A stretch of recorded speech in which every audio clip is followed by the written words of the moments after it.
देखो भाई, इंडिया में जो है हीट वेव बहुत तेजी से आ रहा है, पाँव पसार रहा है। और 3 मिनट के अंदर हम देखने वाले आज का करंट अफेयर। 57% जो डिस्ट्रिक्ट है इंडिया के वो आते हैं हीट वेव के चपेट में। 49 करोड़ लोग करीब इसके चपेट में आते हैं। बहुत ही बड़ा नंबर है इंडिया में।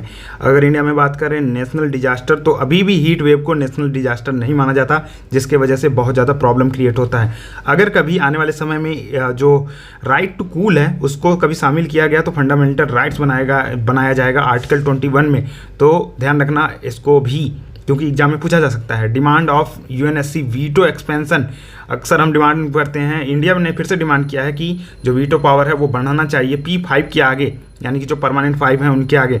और इंडिया जो है आपको पता है G4 का मेंबर है, जो कि हमेशा डिमांड किया करता है कि हमें शामिल करना चाहिए P5 के अंदर, यानी कि इंडिया, ब्राज़ील, जर्मनी और जापान, ये 4 देश हैं G4 के अंदर। ओके, सूडान में देखें, सूडान में अभी भी वॉर चल रहा है। SAF और RSF के बीच में महिलाओं के खिलाफ बात करें 4 गुना ज़्यादा सेक्सुअल वायलेंस बढ़ चुका है। 3 मिलियन महिलाएं करीब प्रभावित हो चुकी हैं, यानी 30 लाख।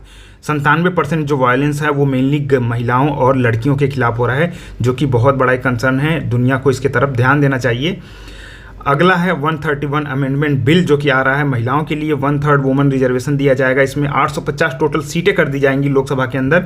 और आपको पता होगा डिलिमिटेशन होना है 2026 में, तो ये बहुत ही इंपॉर्टेंट है हमारे लिए। BCG वैक्सीन की बात करें तो अफगानिस्तान को BCG का वैक्सीन भेजा गया है। ये वैक्सीन क्या करता है, जो TB होता है आगे चलकर हमें, उसमें बच्चों को ये वैक्सीन दी जाती है, जिससे बड़ा होकर बच्चे को TB ना हो, इससे बचाता है ये BCG वैक्सीन। और ये सुरक्षा देता है 70 से 80% तक लगभग। ठीक है, सिनेमैटिक ग्राफिक में थोड़ा सा चेंज किया गया है इसके एक्ट में। अब जो UA सर्टिफिकेट है वो 3 कैटेगरी में दिया जाएगा। 7 साल के बच्चों को, 13 साल के बच्चों को और 16 साल के बच्चों को क्या देखना चाहिए। इसके लिए जो पायरेसी किया जाता है उसके लिए एक नया इम्प्रिजमेंट लाया गया है, यानी जेल हो सकती है 3 महीने से 3 साल तक।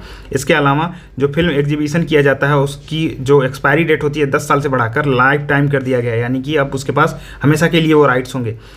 अब ईरान के अंदर 3 स्ट्रेटेजिक लोकेशन, एक तो चाबहार है, इसके बाद शेख रईजी है, उसके बाद अयुल्ला है। ठीक है, असुल्ला, ये 3 लोकेशन आप ध्यान रखिएगा। ये ईस्ट में पड़ेगा, उसके बाद ये बीच में पड़ रहा है और ये वेस्ट में। तो ये 3 लोकेशन आपके लिए काफ़ी इंपॉर्टेंट हो जाएगा, क्योंकि अभी लड़ाई झगड़े चल रहे हैं।